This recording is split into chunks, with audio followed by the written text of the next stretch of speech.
امیر آدمی اور غریب لازر کی تمثیل۔ لوکا 16:19 سے 31۔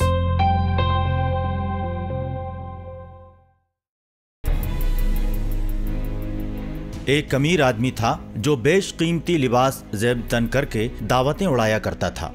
اس کے دروازے پر لازر نام کا ایک غریب آدمی پڑا رہتا تھا جس کا بدن پھوڑے اور پھنسیوں سے بھرا ہوا تھا۔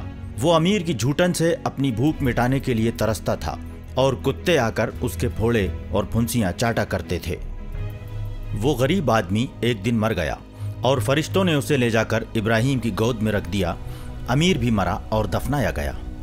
اس نے عالم ارواح کی تکالیف برداشت کرتے ہوئے اپنی آنکھیں اوپر اٹھا کر دور سے ہی ابراہیم کو دیکھا اور ان کی گود میں لازر کو بھی۔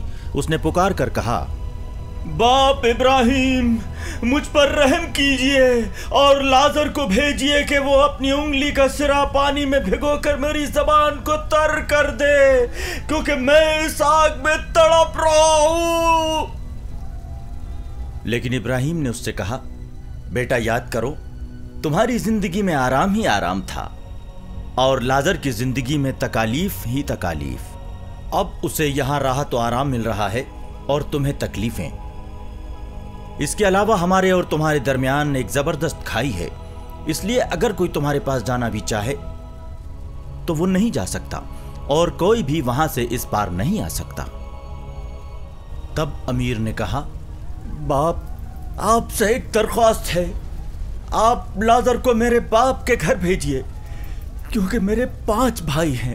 لازر انہیں جا کر خبردار کرے، کہیں ایسا نہ ہو کہ وہ بھی اسی تکلیف کی جگہ میں آ جائیں۔ ابراہیم نے اس سے کہا، موسیٰ اور نبیوں کی کتابیں ان کے پاس ہیں، انہیں ان کی سننا اور ماننا چاہیے۔ امیر نے کہا، نہیں باپ ابراہیم، اگر مردوں میں سے کوئی ان کے پاس جائے تو وہ ضرور توبہ کریں گے۔ اس پر ابراہیم نے اس سے کہا، جب وہ موسیٰ اور نبیوں کی نہیں سنتے تو اگر مردوں میں سے کوئی جی بھی اٹھے تو وہ اس کی بات بھی نہیں مانیں گے۔